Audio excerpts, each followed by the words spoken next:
আজকের ক্লাসে আমরা শিখব পাওয়ার পয়েন্ট ব্যবহার করে কিভাবে প্রেজেন্টেশন তৈরি করতে হয়। পাওয়ার পয়েন্ট হলো মাইক্রোসফটের তৈরি একটি স্লাইড শো প্রেজেন্টেশন প্রোগ্রাম। এটি মাইক্রোসফটের অফিসের একটি অংশ। পাওয়ার পয়েন্টের প্রধান কাজ হলো বিভিন্ন তথ্য, ছবি, গ্রাফিক্স, ভিডিও এবং অ্যানিমেশন ব্যবহার করে স্লাইড তৈরি করা এবং সেগুলিকে প্রেজেন্টেশন আকারে প্রদর্শন করা। এটি সাধারণত অফিসে মিটিং, শিক্ষা প্রতিষ্ঠানের লেকচার, ব্যবসা সংক্রান্ত তথ্য এবং অন্য বিভিন্ন ক্ষেত্রে তথ্যকে আরও আকর্ষণীয় ও সহজবোধ্য করে তোলার জন্য ব্যবহার করা হয়। তো এমএস পাওয়ার পয়েন্টের মাধ্যমে আমরা প্রেজেন্টেশন তৈরি করতে পারি। এমএস পাওয়ার পয়েন্টের এই ক্লাসে আজকের প্রথম যে কোশ্চেনটা আছে, how to open MS power point, যে পাওয়ার পয়েন্টটা কীভাবে ওপেন করতে হয়। পাওয়ার পয়েন্ট ওপেন করতে গেলে এখানে যে সার্চ বাটনটা আছে, এখানে টাইপ করতে হবে পাওয়ার পয়েন্ট। তো এখানে সবার উপরেই চলে আসছে, এর মধ্যে ক্লিক করতে হবে। তাহলে এখানে সাইডে অনেকগুলো ফরম্যাট চলে আসছে। তো এখান থেকে যে ফরম্যাটটা আমার প্রয়োজন প্রেজেন্টেশন তৈরির জন্য, সেই ফরম্যাটটাকে আমি এখান থেকে সিলেক্ট করে নেব। তো এখান থেকে আমি ব্ল্যাঙ্ক ডকুমেন্টসটাকে সিলেক্ট করলাম। তো পাওয়ার পয়েন্টটা ওপেন হয়ে গেল। এখন পাওয়ার পয়েন্ট ওপেন করার পর আমাদের সামনে এরকম একটা স্ক্রিন আসবে। তো এটা হচ্ছে কন্ট্রোল বাটন, মানে কন্ট্রোল মেনু এগুলো। এর মধ্যে ক্লিক করে আমরা এটাকে ক্লোজ করে দিতে পারি। এটা হচ্ছে ম্যাক্সিমাইজ বা মিনিমাইজ, রিস্টোর বাটন। এটা হচ্ছে মিনিমাইজ বাটন। এটা হচ্ছে ফাইল। এগুলো হচ্ছে রিবন বা ট্যাব বলা হয় এগুলোকে, হোম, ইনসার্ট, ডিজাইন। আর এখানে প্রতি হোমের মধ্যে কয়েকটা গ্রুপ তৈরি করা আছে: clipboard, slide, font, paragraph, drawing. তো এই যে গ্রুপগুলো আছে, এই গ্রুপগুলোর মধ্যে কিছু করে টুলস আছে। এই টুলসগুলো ব্যবহার করে আমরা এমএস পাওয়ার পয়েন্টের মধ্যে প্রেজেন্টেশন তৈরি করে থাকি। আর এই যে পেজটা, এই পেজটাকে বলা হয় স্লাইড। আর আমরা যখন এমএস পাওয়ার পয়েন্টের মধ্যে কোনো প্রেজেন্টেশন তৈরি করব, এইরকম প্রচুর স্লাইড ব্যবহার করে আমাদেরকে প্রেজেন্টেশন তৈরি করতে হবে। ওপেন করার সময় একটাই থাকবে, তো আমাদের প্রয়োজন হিসাবে আমাদেরকে স্লাইড এখানে নিতে হবে। এখন এই যে পেজটা, যে স্লাইডটা আছে, এই স্লাইডের মধ্যে আমরা স্লাইডটাকে ডিজাইন করার জন্য এখানে পিকচার, টেক্সচার, কালার, ইফেক্টস ব্যবহার করতে পারি।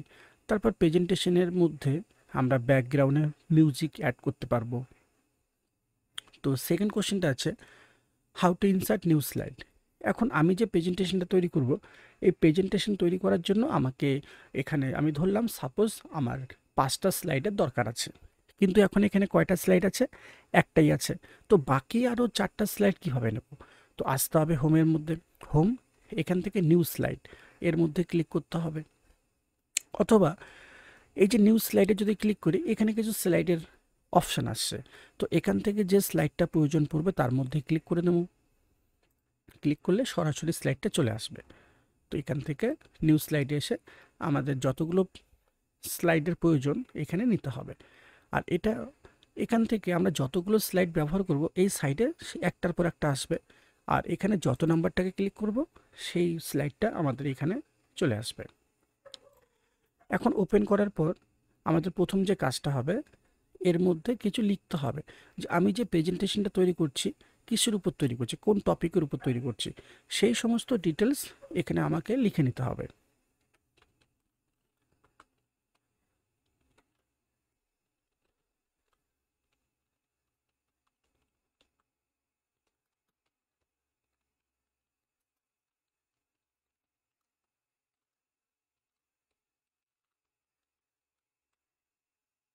লিখে নিলাম।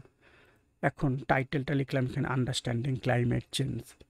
এখন সাবটাইটেলেও কিছুটা লিখতে হবে।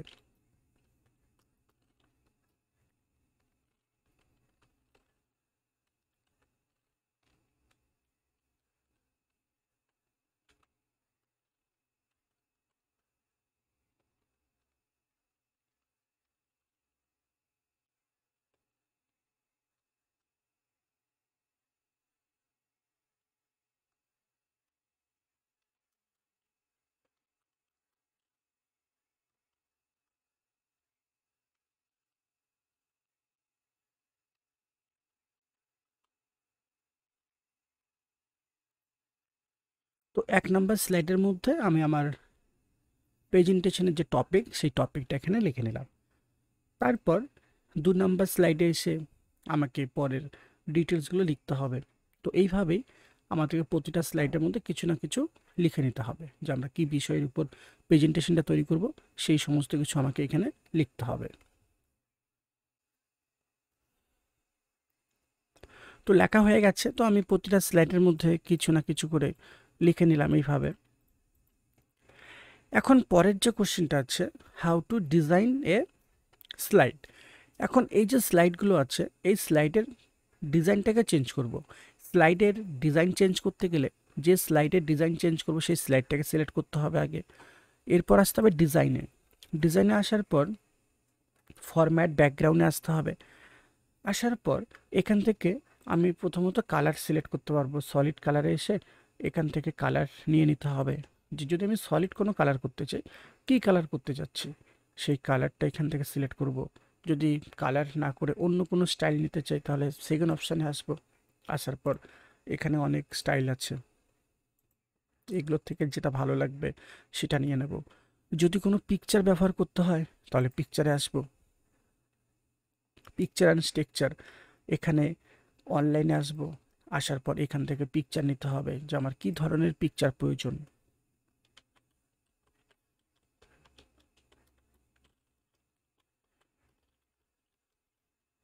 লেখার পর এন্টার দেবো, তাহলে এখানে অনলাইনে কিছু পিকচার চলে আসলো। তো এখান থেকে যে পিকচারটা নেব সেই পিকচারটাকে সিলেক্ট করতে হবে। তো এখানে প্রচুর পিকচার দিয়ে দিয়েছে।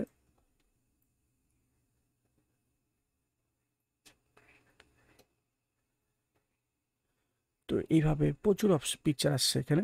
তো এখান থেকে যে পিকচারটা আমার প্রয়োজন পড়বে বা যেটা আমার টপিকের জন্য মনে হবে যে এটাই আমার টপিক, তো সেটা এখান থেকে নিয়ে নিতে হবে।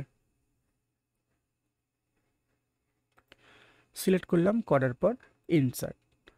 তো ব্যাকগ্রাউন্ডে আমার এই পিকচারটাই চলে আসলো। আমি যদি চেঞ্জ করতে চাই একইভাবে এসে চেঞ্জ করে নিতে পারি এখান থেকে।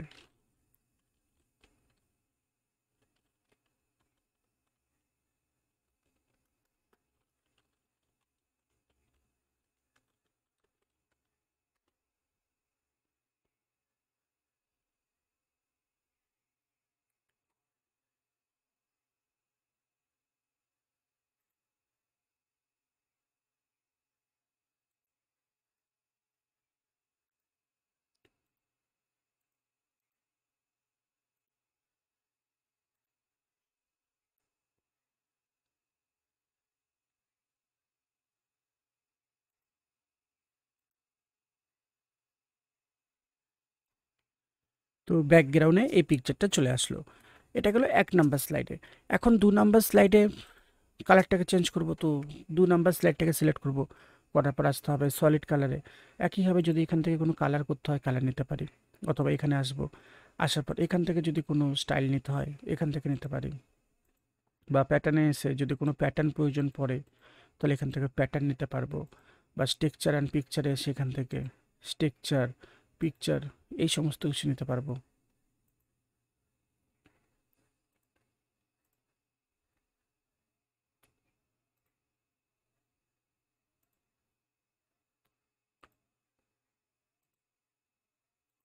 নিয়ে নিলাম এইভাবে। এছাড়াও এখানে কিছু থিম আছে, এগুলো হচ্ছে স্লাইডের থিম। তো এখান থেকে যদি এর মধ্যে ক্লিক করে নিচে আরও অনেক থিম পেয়ে যাব। যদি আমি এই থিমটা ব্যবহার করি, পেজটা আমার এরকম দেখতে হবে।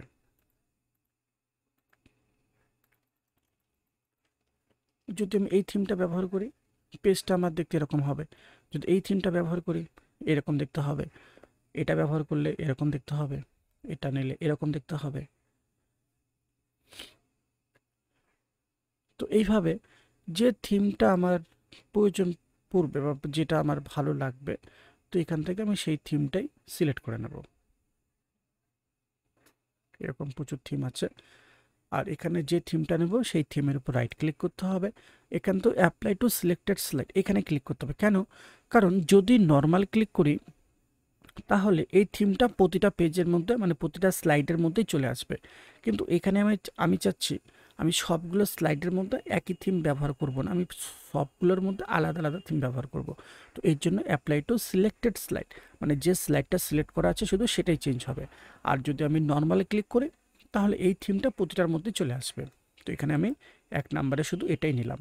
তো এইভাবে সবগুলো পেজের থিমটাকে চেঞ্জ করে নেব। তারপর আমরা চাইলে পরে এখানে কালারগুলো চেঞ্জ করতে পারি। এখানে কিছু কালার অপশান আছে, এখান থেকে যে কালারটা ভালো লাগবে সেটা নিয়ে নিতে হবে।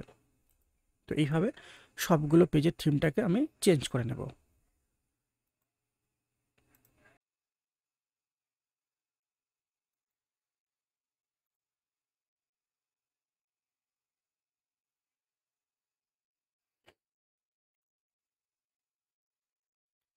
তো এইভাবে প্রতিটা পেজের থিমটাকে চেঞ্জ করতে হবে। এখন পরের যে কোশ্চেনটা আছে, নেক্সট কোশ্চেন আছে হাউ টু সেট অ্যানিমেশন।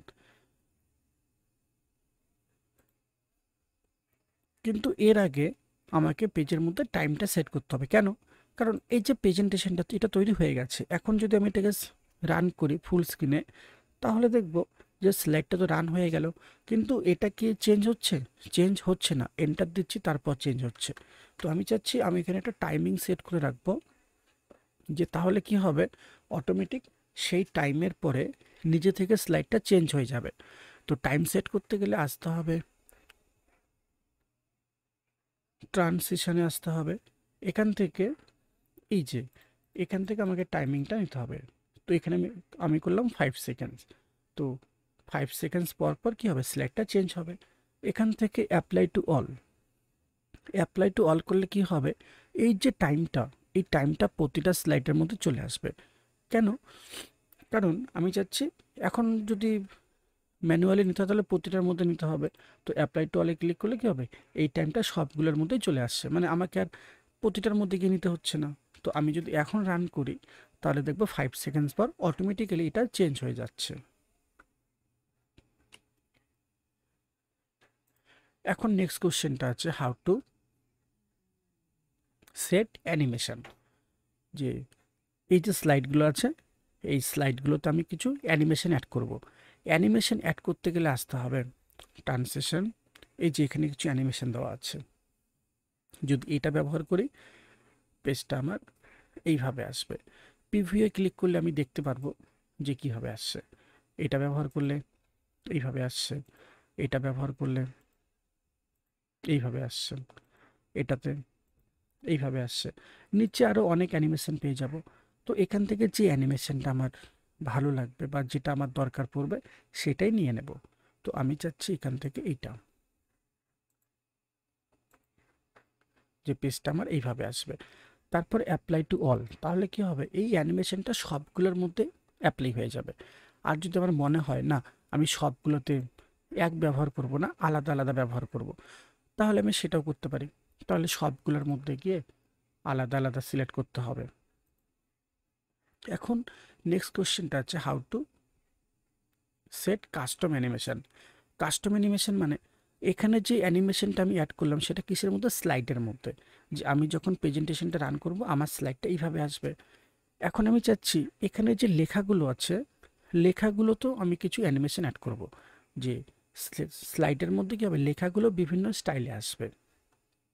আগে লেখাটাকে সিলেক্ট করতে হবে, এরপর আসতে হবে অ্যানিমেশনে।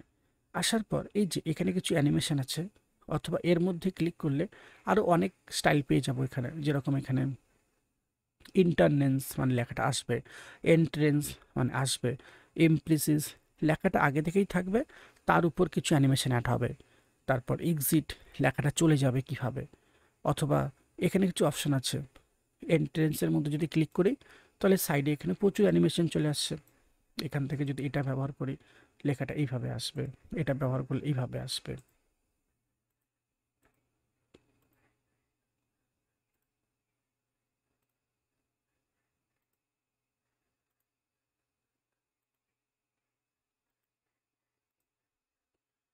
তো এখান থেকে আমার যেটা প্রয়োজন পড়বে আমি সেটা এখান থেকে নিয়ে নেব।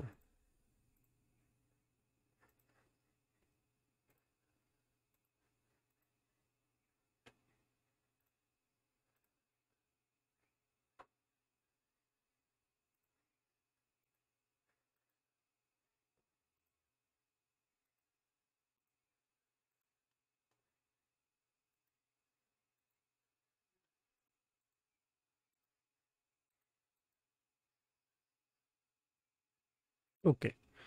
এখন পরেরটার মধ্যে নেব। আগে সিলেক্ট করতে হবে, আসতে হবে এখানে, এখান থেকে এন্ট্রেন্স, তারপর এখানে একটা অ্যানিমেশন নিয়ে নেব। ওকে। এখন আমি চাচ্ছি এই যে অ্যানিমেশনটা, এটা সবগুলোর মধ্যেই অ্যাপ্লাই হবে, তাহলে একই হবে এখানে অ্যাপ্লাই টু। এইভাবেই প্রতিটা স্লাইডের মধ্যে অ্যানিমেশনটা সেট করতে হবে। এখন পরের কোশ্চেনটা, এখন নেক্সট কোশ্চেনটা আছে how to display the program. তো এই যে অ্যানিমেশনটা তৈরি করলাম, এখন আমি এটাকে ফুল স্ক্রিনে দেখব। তো ফুল স্ক্রিনে দেখতে গেলে F5 প্রেস করে রান করতে হবে, তাহলে পরে এটা ফুল স্ক্রিনে চলে আসবে এইভাবে।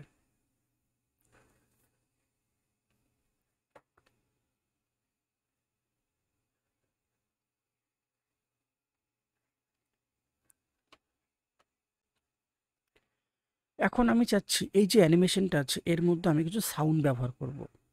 সাউন্ড ক্লিপ ব্যবহার করতে গেলে আগে সিলেক্ট করতে হবে,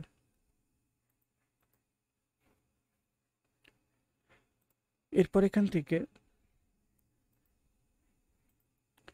আসতে হবে ট্রান্সলেশন। তো 1 নাম্বার স্লাইডটাকে সিলেক্ট করব, ট্রান্সলেশনে আসবো, আসার পরে যে সাউন্ড এখানে আসতে হবে। আসার পর এখানে আগে থেকে কিছু সাউন্ড ব্যবহার করা আছে, অথবা আদার্স সাউন্ডে এসে আমি আমার কম্পিউটারে যদি কোনো সাউন্ড রাখা থাকে সেটা ব্যবহার করতে পারবো, বা এখানে কিছু সাউন্ড দেওয়া আছে আমি এগুলো ব্যবহার করতে পারি।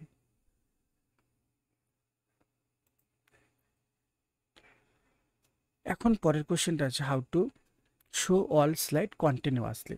কন্টিনিউয়াসলি বলতে বোঝাচ্ছে যখন আমি স্লাইডটাকে রান করলাম, এখানে কি হচ্ছে, এই যে অ্যানিমেশনটা ততক্ষণ অবধি চলবে যতক্ষণ স্লাইডগুলো থাকবে। যখন স্লাইডটা শেষ হয়ে যাবে তারপর কি হবে, অ্যানিমেশনটা বন্ধ হয়ে যাবে। তো আমি চাচ্ছি এটা কখনো বন্ধ হবে না, যে আমি শুধু একবার অ্যানিমেশনটা রান করে দেবো, তারপর এটা অটোমেটিক্যালি কি একটার পর একটা চলতেই থাকবে।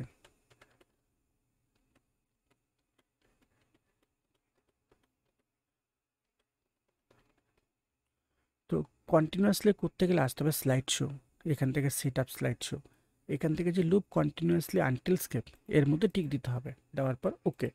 তাহলে কি হবে, এটার কখনো স্টপ হবে না, যে শেষ হয়ে যাবে তারপর আবার ফার্স্ট থেকে স্টার্ট হয়ে যাবে নিজে থেকেই। এরপর আছে এটাকে সেভ করব। তো সেভ করতে গেলে আসতে হবে ফাইল, তারপর এখান থেকে সেভ অ্যাজ, সেভ অ্যাসে আসবো। আসার পর এখান থেকে লোকেশন নিতে হবে, যেটাকে আমি কোথায় সেভ করে রাখবো। তো এখান থেকে ডেস্কটপ করে নিলাম। তারপর এখানে একটা নাম দিতে হবে, যে কি নামে সেভ করব। তারপর এখান থেকে পাওয়ার পয়েন্ট শো করতে হবে, এখানে নর্মালি পাওয়ার পয়েন্ট প্রেজেন্টেশন থাকবে, পাওয়ার পয়েন্ট শো করে নেব। পাওয়ার পয়েন্ট শো করলে পরে কি হবে, যখন আমি এটাকে সেভ করব এটা ভিডিও ফরম্যাটে সেভ হবে। মানে নর্মালি সেভ করলে পরে কি হবে, কপিতেই মানে যে ফাইলটা তৈরি করলাম সেই ফাইলে সেভ হবে। তো পাওয়ার পয়েন্ট শো করলে পরে ভিডিও ফরম্যাটে শো হবে, তাহলে সুবিধা হচ্ছে যখনই আমি এর মধ্যে ক্লিক করব, যেরকম আমরা ভিডিও দেখি সেরকমভাবেই এটা চলতে থাকবে। তারপর সেভে ক্লিক করতে হবে, তাহলে সেভ হয়ে যাবে।